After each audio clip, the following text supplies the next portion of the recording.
be your true self. You're good enough. That's beautiful. You know what you just said? Your heart matters. Your heart matters, exactly. When you are your true self and you know that you're good enough, you know that your heart matters, and you know that there is a God that made you, that is deeply in love with you, and that He only wants the best for you.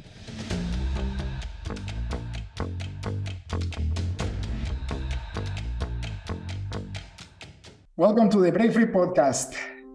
As you guys may know, after 120 episodes, I am your host, David Mancella. This podcast focuses on interviewing people that are living life in their own terms, and they are helping the world make it a better place. But what I mean by that is shine the light to everybody that is listening to the podcast that there is a better way to live.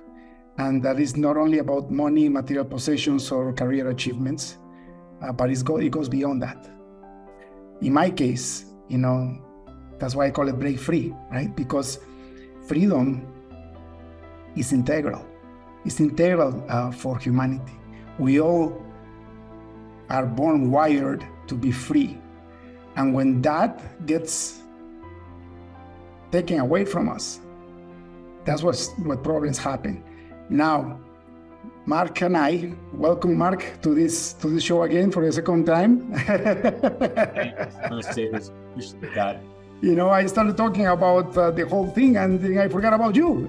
But to finish my sentence, when freedom is taken away from us, this is when big rooted life problems start to happen. Now, Mark and I, you and I, Mark, we have the pleasure to live in the most free part of the world. We live in North America, and it's a privilege. But having said that, though, the chains of slavery is still there. And it doesn't have to be a real chain when being a real slave, literally, but you have job chains, you have your own enterprise chains, you have mental chains, which I think are the strongest, right? How do we actually remove all these negative thoughts that are haunting us every day, that puts us in jail instead of living a life of freedom? Freedom means a lot of things for different people. So your version of freedom is not the same version as my freedom. So this podcast is to shine the light on people that are living free, so that people that are listening have the hope to achieve that someday. So Mark, welcome to the show, brother. For the people to remember you, tell me your full name, where do you live, and what do you do for a living? So, Mark Fujiwara. I'm here just north of San Francisco in Marin County in a little town called Green Bay. And what do I do for a living? I think I'll start off with something we started to talk about before the show, which is I live my life by 3 very important Japanese principles, which I was raised on, and it's what I built my business and really teach my community. And the 3 words are Ikigai, which most of the listeners probably have heard that word before. What that is it's a Japanese word for high level purpose, doing something you're great at, something that you love, something that makes the world a better place, and something that provides you with some sort of capital, financial, emotional. Second one is Ichigoichi-e, which means the appreciation of the uniqueness of the moment. Big time presence. So right now there's 5 monitors in my office and there's only one on, me and you. When I'm with my daughter, phone's away, but my mind is right there. Mm-hmm. So much to the point that she's always a great tracker of how present I am. And so many times she'll be across the room and I'm just sending her love and just being 100% present. Stella would turn around and just give me the biggest hug. Mm-hmm. So the last one is Shoki, which means your true self. Shoki meaning true mind, true soul, true heart, true everything, showing up as your true self. So I feel like those 3 are what helped me build what I have right now. And my core business is a multifamily office practice where I have external resource partners who I rely on for my clients who fall into these three values. I also only work with those that I'm aligned with on these three values. Now, when I'm able to do that with these resource partners, we can do just amazing things. We can help sell a company, increase their valuation right before sale, and turn around and save them $21 million in taxes. So we can also find somebody that needs the best care in the world on medical side as well. So there's a lot of financial, medical. Now, all of that is not possible unless we're all aligned. And so if there's any kind of label or title that describes me, I'm the expert coordinator of experts. The other part of my business has to do with the multifamily office, which I'm doing with Justin Bree, Brepic Network, where that is a peer connection business. So what does that mean? Justin calls it LinkedIn without the BS, right? What that means is that you want to be in a room, I've been part of plenty of masterminds, and I'm probably the best mastermind that I can really describe this feeling is Giovanni Marsico's Archangel, which I'm lucky enough to experience. And what this means is that he has a big filter of who gets in. So same thing with our business, Justin and my business, Brepic Network. We have this very tough filter to get in. And again, it goes back to those three principles. You got those three principles and you have some sort of expertise, then we'll allow you into the network. The next step is like, who do you want to meet? Who is it? And then, so sometimes it's, I want to meet clients. They're usually big ticket. You have coaches, you have different professionals, and usually it's like an engagement is a large sum of money. So the other thing is some people want to meet people that would improve their lives with their clients. So other professionals to make life easier. There's various sorts of things that people come to us for. Some people want fundraising. Some people want help with selling a company. But what we can guarantee them is that everybody that comes through the door, everyone in this community is a true elite professional in some way, shape, or form. So the easy way for me is to refer clients to these people, or refer my contacts and my network, Justin's network, all of our networks, and then say, hey, you should talk to so-and-so, John, about coaching. You should talk to Aaron about reducing your costs. But here's where it becomes very powerful. I think my unique ability is to pretty much make everybody else in the room better. So maximize collaboration, and not just saying, oh, I'm gonna give, because in the back of your mind is like, I'm gonna take. Some people are like, I'm gonna give just so I can take right off the bat. Now, there's no problem with taking, but if you have that mindset that just doing this one thing I'm going to take, it doesn't work. So it's really truly showing up with those three values and showing up as your true self. If you're elite, you don't have to tell long stories to make yourself feel better. There's so many different things. You show up as your true self, you can do amazing things. So part of that too is like the valuable introductions that come out of this are, let me introduce you to another professional. The two of you have the same ideal clients, the same type of ideal clients, and each of you can help each other with your clients and make your life better. When that happens, which I've done on several occasions, that's where you talk about 10x, you talk about, the upswing of a J curve. That's where you see amazing things. And quite frankly, that's where I get the most traction. That's where I get the biggest collaboration, is with those other professionals. And now you have this team, you and the other professional, where you're helping each other out. And in return, they're going to give you whatever it is that you need, whether it's clients, solutions, people for your team, whatever it takes. But the key is not to expect it, right? Because I've experienced that where that if I do it on purpose, I get nothing because I'm already getting my reward by expecting something. But if I do it out of unconditional love and really don't expect anything at all of a sudden the blessing comes back. And it might be from a connection that you just made. And it could take 2 weeks or it could take 2 years. But it always comes back and blesses you, right? You're absolutely right. I use the example of before I started being intentional about this, David.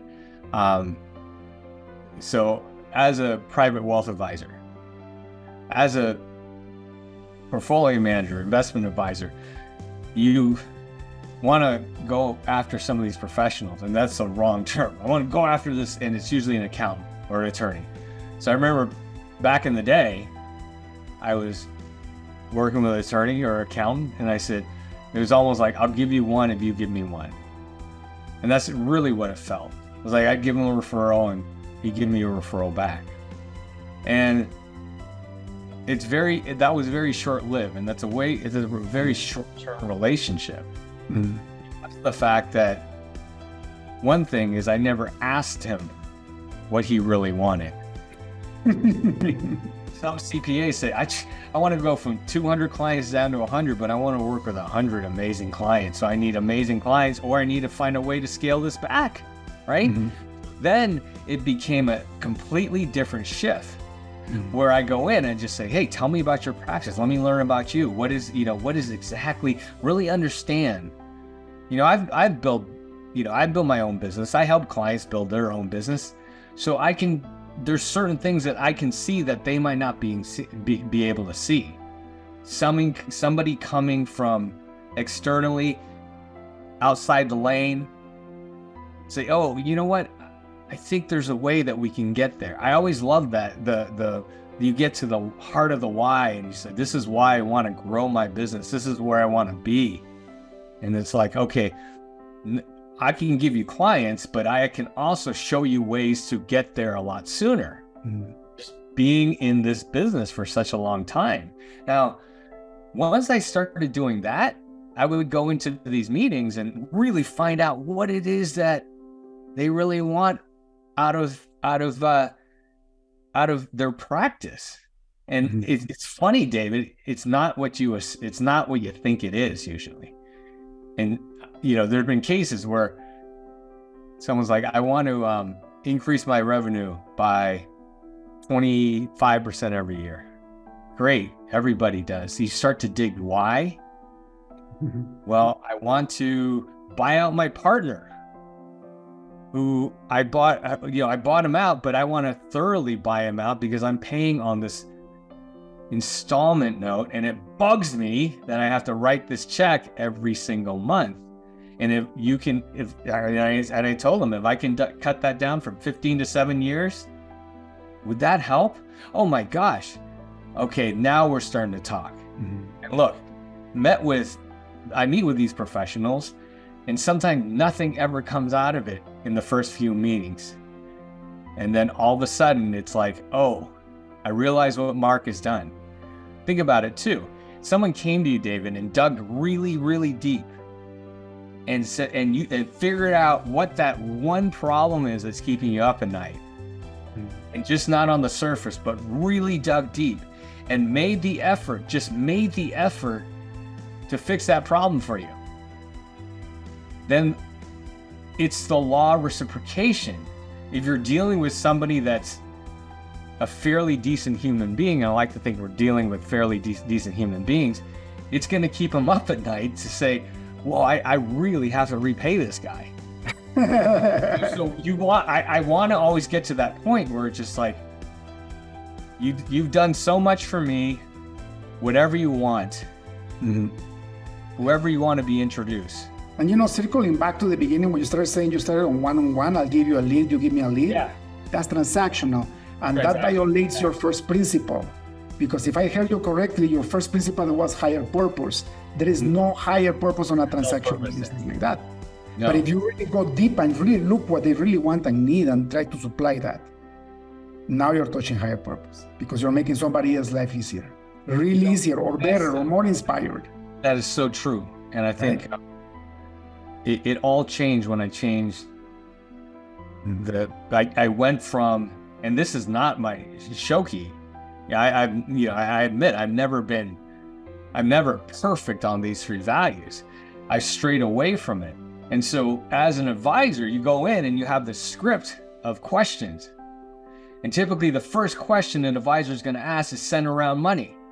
It's going to be centered around investments because you make money by the assets they bring in. So it's like, tell me about your investments. So what happens is that you don't really get to know the heart of the matter. You don't know that that person is trying to sell their company because all you're doing is asking about the investments. You don't know what's really keeping up that person at night. I changed it from tell me about your money, or if I was talking to CPA, tell me about your clients so I can give you one so I can find out which one I want, right? That's exactly the modus operandi. Now, I come in now and just say, tell me about you, tell me about your practice, tell me about your family. And you start to dig deep there. Now you're going to find out a whole lot more. And now I'm separating myself from every other investment advisor who stepped in the door and let in with a question surrounded about money. We eventually will get to money.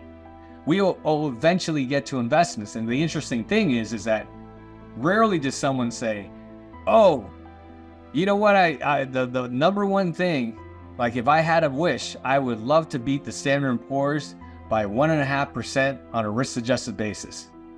It's usually something else. It can stem from investments, but it's usually something else. That's incredible.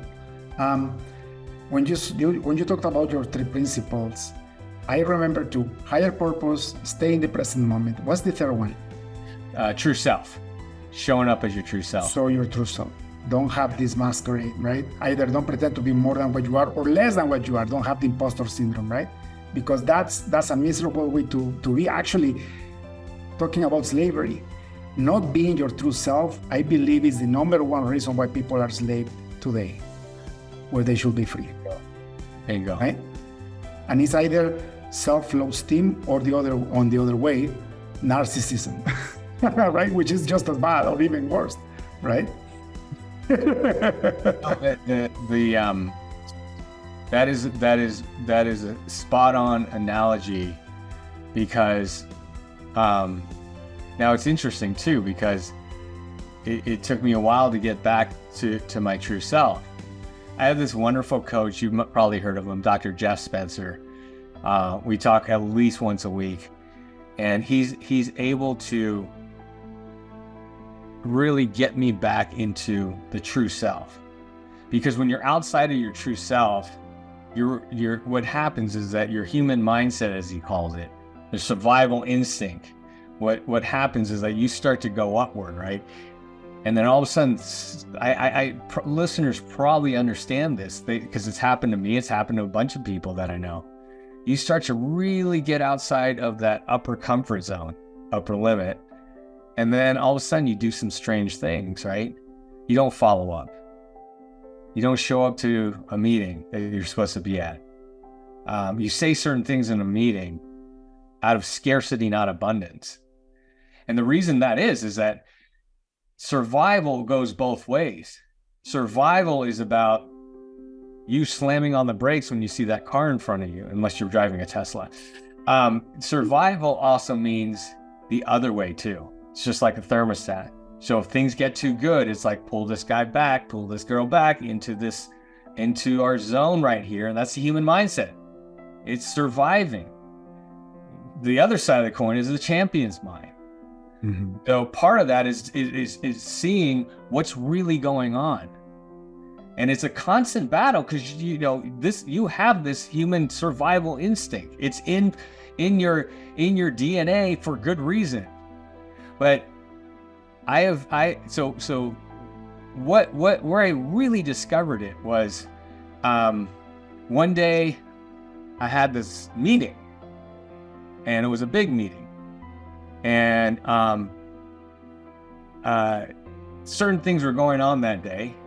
And long and the short of it, I sent the nanny home because Stella and I, my 4-year-old, three-year-old at the time, we were running around this office right here, playing with stuffies. And we even took some water bottles out of my fridge and started like dousing each other with water. And, this playlist back here, Bruno Mars is playing, and then we start laughing because Bruno Mars keeps playing, and we got 90 songs on this playlist, and it's like, how in the world is it just playing these 2 Bruno Mars songs? And so we're just cracking up. 5 minutes before the meeting, the alarm goes off on my phone. I was like, oops, I forgot. Text Amy. Amy comes down, gets Stella. I get on this call. There's supposed to be a few other people that are bringing in, and it's just me and this client that I've never met. And we just started talking, and then the first thing out of my mouth is like, sorry, I'm a little wet. I've been, my 3-year-old's here, and we've been running around and just, we're having a good time.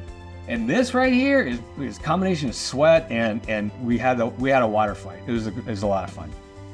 Of course, this guy had kids and he related. And look, a lot of times I'll script what I'm going to say before a big meeting, right? And I'll also like do a bit of research on the person I'm meeting. And today I didn't. So I didn't have that time. So on that day right there, I was in the meeting and he's like, what do you do? And it was almost like as truest self just came out, because my mind was still on Bruno Mars. And here I am just saying, okay, this is what I do. This is, I just, no script at all. Told him, kind of like what I told you, multifamily office practice, but it was done in a certain way that was so unscripted, that was so natural. And then we started talking about baseball of all things. And it was just such a natural conversation, and we were laughing, and then the other people come on, and we spent a little bit of time on that. And just to put this in context, someone to entrust them for my services, this amount and this type of case, if you will, would take about 10 to 11 meetings. Mm-hmm. After one meeting, he calls me right after the meeting. Wow. It's you. Thank you. Mm. And from that point on, it's a bummer that Stella's in preschool right now, because I would run around the room with her every single time before the meeting. Before the meeting, I've completely changed. I know you're a meditator. I meditate before meetings. I play the song that my wife and I, our wedding song. And it works like a charm. And it's because if I'm not my true self, I'm actually penalizing the other person. If I show up as somebody else, if I'm trying to be bigger than I am, if I'm trying to be more funny than I am, more entertaining than I am, more of an expert than I truly am, that other person does not get my true self. Yeah. And you touch so much profound knowledge right now. The thing, my whole search for conquering that, right? Conquering those negative feelings, my search for being the master of my brain has been an incredible journey, Yeah. We have the power to choose what we think. But it's not as easy as,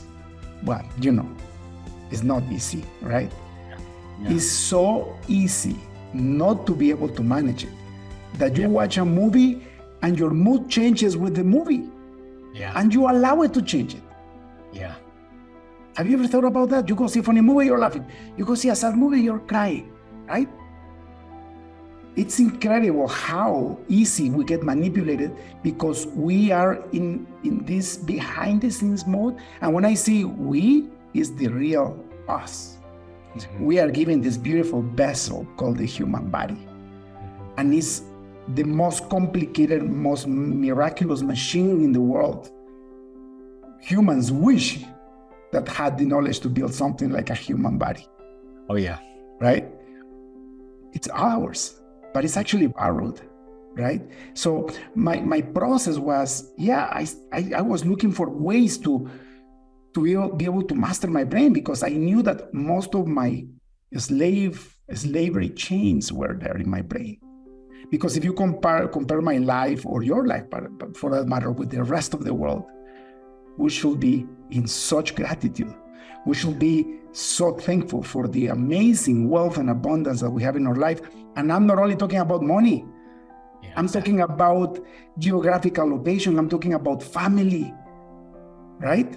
I'm talking about even government, regardless of what you think of your government. In North America, if you live in North America, you are blessed beyond belief.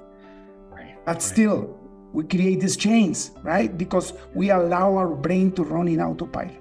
So I started with this whole meditation route. But last year, I had this discovery that even though I was meditating before, there was always something missing, or I will have to go back and I will get always stressed out. So until I realized, brother, that I was looking for God in the wrong places. So now my meditation transformed into prayer meditation. And the power that I have with that, Mark, if you saw me before and you thought I was good, today. Oh, I feel it. So I feel it. Because how can I explain this? I thought I had control as myself. And yeah, we do have some control. But when you surrender everything to God, and you say, Lord, you made me, you gave me this body with all these buttons and levers and all these emotions. You gave me this incredible brain that we're trying to mimic with AI, but we are like at 1% of what you made, or maybe less than 1%. Please take over. So when I close my eyes now and I meditate on the word and I pray and I said, please, God, I give you everything. You gave me everything anyway. Once I realized that I'm not bound to this world, that I'm going to live on after I die. Yes. That's what the true awakening is, isn't it? Once you realize that this life is just to come find God and choose Him instead of the enemy. And what I mean by the enemy is everything that is negative in the world. Yeah. Right? This world offers you temporary solutions for problems, and you think you find freedom on those solutions. But what they give you is chains of slavery and pain. For example, let's look at before, right? I will get stressed, I will get drunk. And I actually will find relief in that. And then what will happen to that? I will get sick, right? I will need to get drunk again in order when that happen again, so it became a crutch. Let's talk about drugs, the same thing, right? Even at some point for me, meditation became a crutch. Because, I was sometimes meditating for 5 hours. You know what that's called? That's called disconnecting from the world. Yeah. And I got to a point where when I couldn't control my life anymore, I had to go on a plane, spend $10,000 and go into a 7-day meditation event. Yeah. That became like alcohol. It became like the same thing. But now that I was able to surrender, brother, I can just close my eyes and I say, Jesus, please help me. I give this to you. And what happens is that you become your true self and you are like who you are. You realize who you are. So I'm telling you this because I had to go through a lot of pain last year to discover this, because I thought I had to figure it out, but I haven't. I was following the law of attraction, and I think I talked to you about that. And the funny part is that it started to work. But the problem is that I was trying to manipulate reality towards my own selfish needs. And that's not a higher purpose. Bingo. So now what I'm trying to do is what He wants me to do. Mm-hmm. And once I change that, my life completely changed, and now it's forever. And now I don't need to get onto a plane to a 7-day meditation course. I can close my eyes right now and ask for guidance and realize that He's in control, because I am giving my control to Him. It's my choice still, right? It's the source. It's the source that you're tapping in. And problems don't go away, by the way. In fact, sometimes problems might get bigger. My wife just went through cancer. The last 3 months we were battling with throat cancer for my wife. But in those moments when you're crossing that desert is when you put into practice what you believe and what you were shown. Because it's very easy, Mark, to say, oh, I surrender my life to Jesus and he's in control and God is my priority now. Awesome. Everything is going well. You're making money. You have friends. Beautiful. You do your little prayer meditation at the end of the day. And it's something different when somebody is about to get really ill and you have no control over the outcome. And you have to surrender even your life. Okay?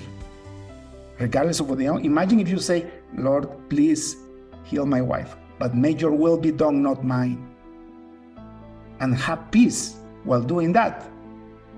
You cannot do it by yourself. You have to let the Holy Spirit give you that peace and that confidence. You know, when you meditate so deep in the Word and in the Lord, you start having a personal relationship and you start getting these messages directly or through other people that are God-loving people. And we were told twice that she was going to get healed. Twice. And so we chose to believe. Last Monday, she had a full MRI after the whole radiation therapy and all that, and the doctor declared her free of cancer. Yeah. What would have happened if we didn't have this surrender mentality? I would have been so stressed. I would have been mad. I would have been maybe angry with God. That's what most people do, right? We should surrender. Yeah. It's easier said than done, especially somebody like you and me that we run our own life and our own businesses and we always take control of our life. It's a lot easier said than done, but believe me, brother, just give it a try. Give it a try. You'll see how life starts changing for better through freedom. Makes sense though, because if I think about, and there's a lot of different terms you can coin this.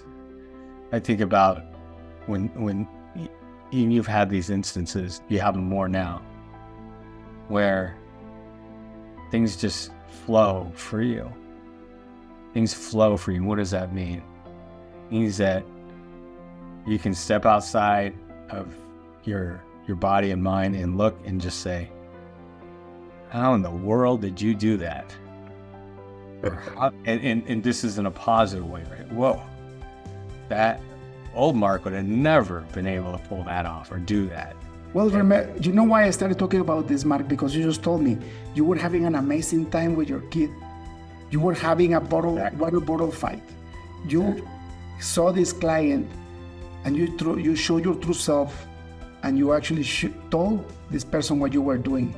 And it took a day to get that account versus 11 meetings from other ones, right? Yeah. So you think you did anything to get that, Mark? No, man. That's your God-given gift because you are having a higher purpose and you're being present in the moment and you're showing us your true self. I'm just saying the values that you just told me, right? You mentioned the word surrender, and I feel like I surrendered. I surrendered in the same way you did. Surrender to the Lord, surrender to God. It's like, I'm going to put my trust in you, God, because I've done it differently, where I've utilized scripts and kind of hid between these things and try to do extra work before the meeting, which turns out for the reverse, and try to impress people. But it's like, and the great thing about it was, there's no turning back. I had to be there. I had to show up. I had to show up as my true self. I had no other way of doing it unless I was going to skip the meeting, right? And so it was almost like watching somebody else and just saying, whoa, you guys are really hitting it off here, right? Like, old Mark would have gotten nervous and he's going to tell a story that's a little bit too long. He's going to try to pump himself up. He's going to try to do way too much research and find out this guy's dog's name. And that's stalking, by the way. If you find out all this information, if someone came to me and found out my cat's name, I'd be a little freaked out, right? And then tell me that they're not their true self. But when you're talking about surrendering, and when you're talking about in those instances, as it relates to the three values, specifically on the line of true self, when I surrendered and I'm my true self, that's where I'm like, whoa, that was amazing. That was amazing. It takes guts though, right? Because sometimes you have all these negative beliefs, right? All these negative beliefs. Yeah, the human mindset, right? The survival instinct. We go back to that. Yeah, don't do that. It's like, come on, man, this has been working, right? Let's try the scripts. Let's try to be somebody else. You know what? You're not good enough to be yourself in the meeting. This is what the human mindset is telling us. Yeah. And it's so easy to believe them, right? It's so easy, it's so easy. And I truly believe, we have a life plan traced for us. So our job is to figure out what's God's plan for our life and follow it to the dot. So he put these guardrails, right? And the guardrails are there for you to get back on track on your life plan. Sometimes these guardrails, when you go through that, then that's when you get into trouble. You go to the left and to the right, and you're not supposed to do that, you get into trouble. And then once you're in trouble, you could be in trouble a long time until you realize, oh my God, this is not my life. I gotta go back to this line. So that if you follow these guardrails, then it's nothing but freedom. Yes. When I say freedom, though, I don't mean no suffering. I don't mean even no pain. Like life will keep happening. We only grow through problems. But freedom comes with two things that are promised if you surrender your life to God. Only two things. Peace, but not normal peace, not the peace that this world offers you, not the peace that you get after you smoke a joint of pot, not that type of peace, because that peace is temporary, right? But it's peace that transcends all understanding. Meaning, you will look at me and you will say, David, how come you're so peaceful when your wife has a tumor in her throat? And I'm still at peace. Mm-hmm. And that peace that transcends all understanding brings joy. So imagine not being peaceful, but being with joy. Joy goes beyond being happy. Joy goes beyond laughing, right? Joy is a divine state of mind that can only come from God, the true one, the true joy. And it doesn't give you a kickback. Mm-hmm. So the peace and joy that you get when you follow God's plan will never give you a kickback. Right. You know what I mean? It doesn't have a payout. It's unconditional. Mm-hmm. And that's what I'm experiencing. And my growth is happening so fast. And I'm talking about my spiritual growth, right? And I'm like, God, thank you. And the progress keeps showing up. This afternoon, I'm restructuring my business. And I don't know how to do this now because I am not using my brain anymore. I'm using my heart, and my heart wants to do what the Holy Spirit wants me to do. And my wife saw me trouble. So she sat down here and she says, what's going on? And I said, this and this is happening. And she's like, okay, let's do a prayer. And we closed our eyes and she started praying. And I got these images that came into my mind. And you know what the images were? What's that? I saw myself in the ocean, drowning, and just going all over the place with my hands and my feet. And I saw a huge hand beside me that couldn't get me because I was moving so fast. And then as she was doing her prayer meditation, I saw myself floating on top of the water, surrendered. And then I saw the hand that was put under me, and it get me through the storm because I was surrendered until this huge hand. These images in my brain, like, I don't know how that happens. But I know when you surrender, that's how it happens. So that my struggle was 5 minutes. Before, I would have stayed 2 months stressed out. You see? Exactly. Right? And I see you changing, man, from the last time that I talked to you to now. As you know, one of the lies that was shown in my life was that I realized that I had ADHD last October. And just by knowing that my brain had a condition that is not normal, I was able to fix a lot of things in my behavior that wasn't right. That was actually hurting my family, hurting my business. So and this happened so fast. I saw an ADHD video. Then I went to ask our coach, Dan Sullivan, and I asked him, Dan, do you think I have ADHD? And he says, ha, ha, ha. Yes, you do. 60% of my people does, and 40% haven't been diagnosed. And I have it too. Go get checked. So I got myself checked by 3 professionals until I finally gave in that I actually had ADHD. Interesting you say that, because 3 weeks ago, I got diagnosed with ADHD. No way. You notice the difference, and that's a big part of that. Where I just felt like I'm not like other people. And I never really sat back and evaluated myself until my sister-in-law and I were talking about this. And we're very similar in our personalities. And I just said, whoa. She goes, oh yeah, I had full-on ADHD. I got diagnosed a year ago. And so, being that 9 quick starter guy, I was like, okay, I got to set an appointment up with the doctor. And two of the doctors says, you got it. You have ADHD. And that, to me, was more powerful than any medication they could ever give me. Because of that knowledge of, it created some anxiety. It's like, and my wife knew about it too.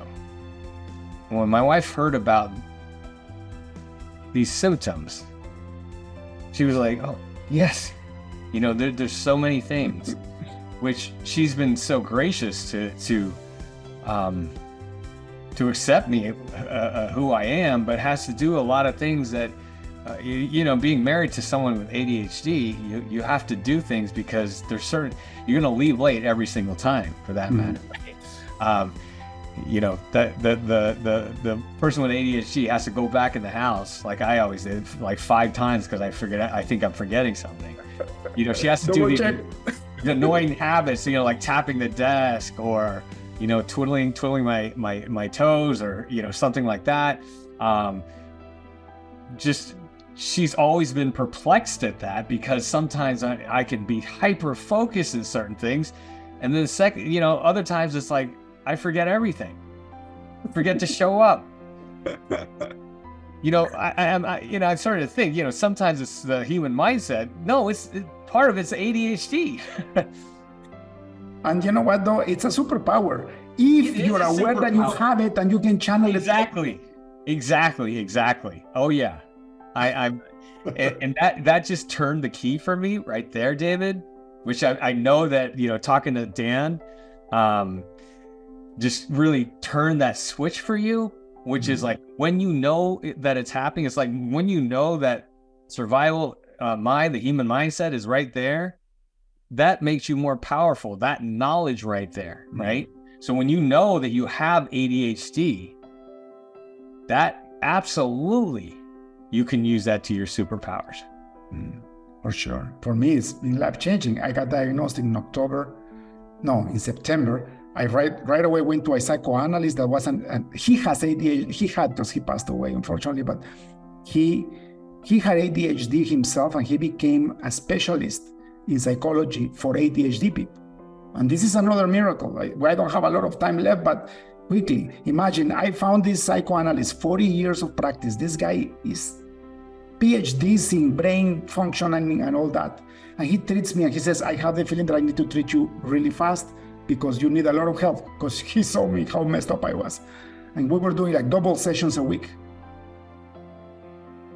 He saved my marriage, by the way, but that's another story. But from September, I started seeing him all the way down to December. He started coughing in December. He couldn't see me the last week of December. He was dead in January. Wow. But the Lord used him to heal me. Exactly. By the time he went to be with the Lord, I was healed already. Yeah. Isn't that incredible? Because he made me see life through a different lens. For example, I repeat myself 100 times a day. God loves me and life is good. And you know why? I ask him, why do I have to do this in my mind? He says, because that releases little bits of dopamine every single time that you say it. So that your dopamine level is going to be nice and even the whole Bingo. day. It's with that advice. I'm going to write that down. Just with that advice, you know?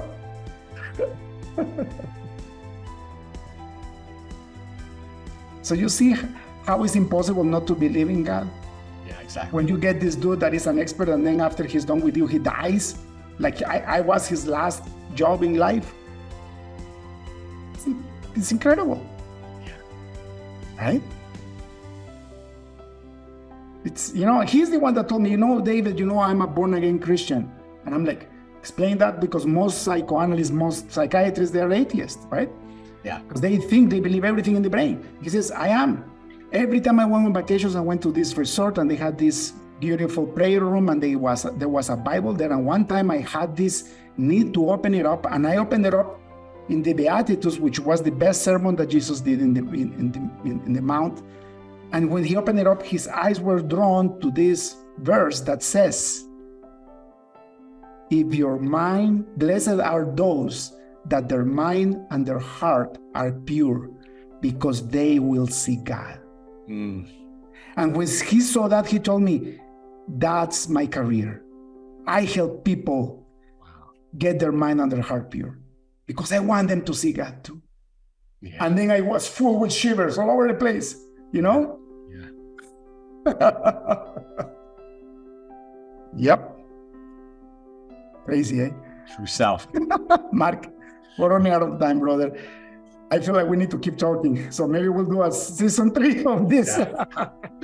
But before we go, I want to thank you for your honesty. I want to thank you for opening up your heart. When I talk about my faith, sometimes it's not, people have different beliefs. And that's okay, right? We all have our journey, right? And I found that I finally was awakened to the truth, to the Holy Trinity, to Godhead, and to the Holy Spirit that lives in me if you accept Jesus in your heart. So now I'm being led by the Spirit. And the word says that where the Holy Spirit is, there is freedom. The true freedom comes from having the Holy Spirit within you. Now, I want to thank you for that, because you gave me the space to express myself, because as you know, I've been through to a lot too, and you have too. And your principles align directly with my principles, by the way. I felt like it was a confirmation. If you live your life with higher purpose, if you're in the present moment, right? And what's the third one? So present moment, purpose, true self. Your true self. I think the third one is the most important, by the way, because if you are playing the imposter, you know you are the imposter, your mind is tricking you in being the imposter, and you're in fear, because you are in fear of being found out. You don't have the true self. Yeah, you don't have the true self. If you don't have the true self, then you're being dishonest to yourself about being present and what your purpose is. You're absolutely right. Brothers, thank you for being on the show. If you had access to a billboard in front of the busiest highway on earth, what would you write in it? Oh yeah. Be your true self. You're good enough. That's beautiful. You know what you just said? Your heart matters. Your heart matters, exactly. When you are your true self and you know that you're good enough, you know that your heart matters, and you know that there is a God that made you, that is deeply in love with you, and that He only wants the best for you. Yeah. That's it. It's beautiful. Brother, if people like to make business with you, by the way, for my audience, don't look anywhere else. Go to Mark. Now you see who this person is. He will never wrong you for sure. Where they can find you? MarkFujiwara.com. So MarkFujiwara.com. Fabulous. Brother, thank you so much. God bless. This is your podcast. You can come back anytime. I think we need another round. I love this. Please, it'd be an honor. Have a wonderful day, brother. Cheers. You too, brother. That's all for today's episode of the Break Free Podcast. Head on over to iTunes and subscribe to the show. Starting your own business can be tough, but it doesn't have to be. Visit davidmansilla.com to pick up a copy of the #1 international best-selling book, Breaking Out of Corporate Jail. Expand what you consider to be possible and reach your full potential. And join us on the next episode.